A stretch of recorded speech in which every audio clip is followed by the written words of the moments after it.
Let's go ahead and get started. Again, the subject for tonight's presentation is fasting and detoxification. So fasting and detoxification is a subject which is particularly dear to my own heart. When I was the director of nutrition at Heartwood Institute in Northern California, I also at the same time ran their fasting program, and I've fasted literally, I don't know, a few thousand people over a period of many, many years. We would have large groups of people coming, and it was something that I noticed had a profound impact on people's lives, perhaps more than anything else other than homeopathy. I would say that fasting had the most dramatic effect in terms of improving a person's health and addressing their various diseases or health problems. I can remember people coming with, cancer and rheumatoid arthritis and asthma, people who had been on chemotherapy, and, almost without exception, these people's problems would improve, their minds would become more clear. People who had been doing chemotherapy, whose joints had been all swollen, the inflammation would simply disappear, and the jewelry, which before they weren't able to remove, would now come off very easily. It was really an incredible experience to witness the profound power that fasting and detoxification have on all of us. And of course, there are exceptions. There are certain individuals who you would not recommend to fast.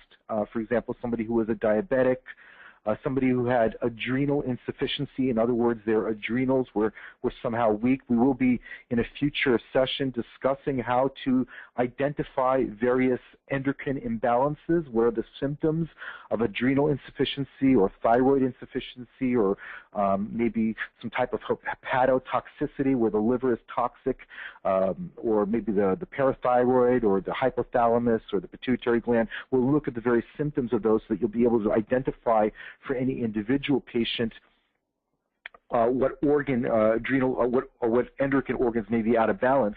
And that's useful knowledge because, as I said, sometimes there are contraindications for fasting.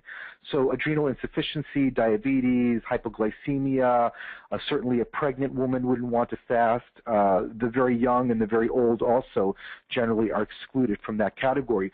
But aside from those particular groupings and a few others, most people can benefit tremendously from fasting and detoxification in general. Fasting is literally like putting your body on nature's operating table, and nature in its wisdom will remove all of the tumors, the toxins, the fat, the cysts, all of the junk that's been accumulated over an extended period of time. And you don't have to be a genius to do this. Just simply follow certain fundamental principles of fasting, which we'll discuss during tonight's session, and you'll be able to get tremendous results both for yourself, your family members, and your patients.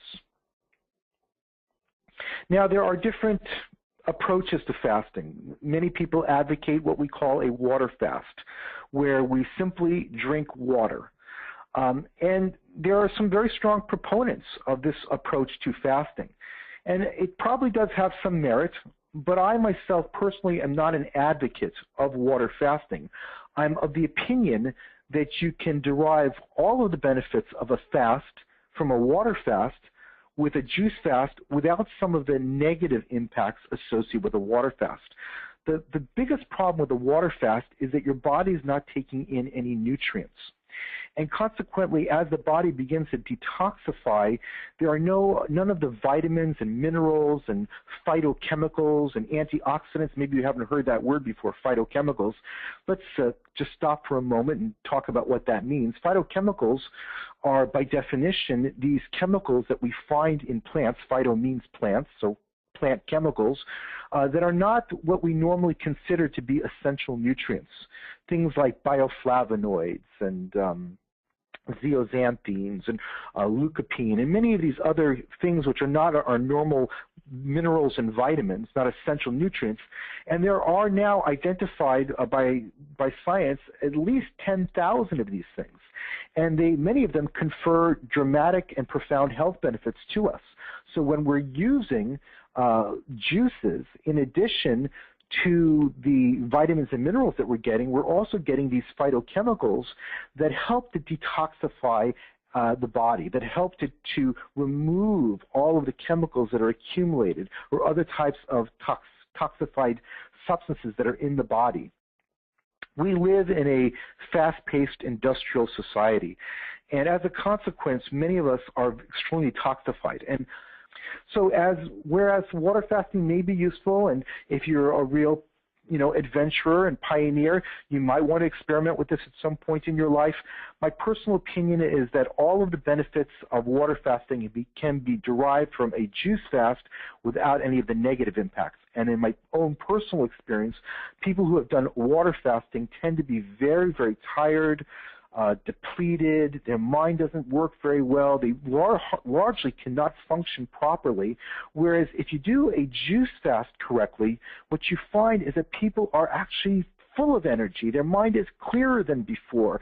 And, of course, there can be moments of crisis during the fasting process, but in general, these people feel enlivened and they feel vital, and they're taking in vitamins and minerals that are having a positive effect on all the various organs and different tissue systems of the body, and the antioxidants and vitamins and phytochemicals are assisting in the detoxification process.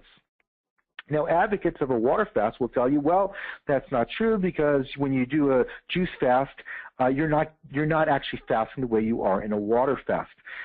The difference here is, as long as you are removing all of the fiber from the juices, then you actually go into the same type of fasting process that you do in a water fast.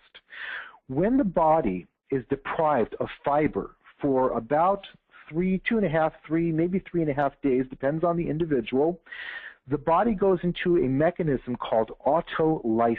Auto means self, lysis, breaking down. In other words, it begins to self-break down, but as I mentioned earlier, the body or nature in its wisdom will not break down the healthy muscle tissue first, or the healthy skin and eyes and bones of the body. It will begin to break down the unnecessary toxins and fats and other unnecessary components of the toxified system and eliminate those first. So again, as long as you're drinking juices that have all of the fiber, or at least all of the non-soluble fiber removed, then you will get all of the benefits of a water fast plus these other additional benefits as well. There is a fast as well called the Master Cleanse Fast. Perhaps you've heard of this. It's quite popular, and it involves using lemons, which are actually very good, and we'll talk about the use of lemons a little bit later on, and maple syrup, and they use sea salt, and there's a combination of herbs, and they also use these stimulating laxative-type substances and psyllium seeds, and it's a whole fairly well-elaborated program.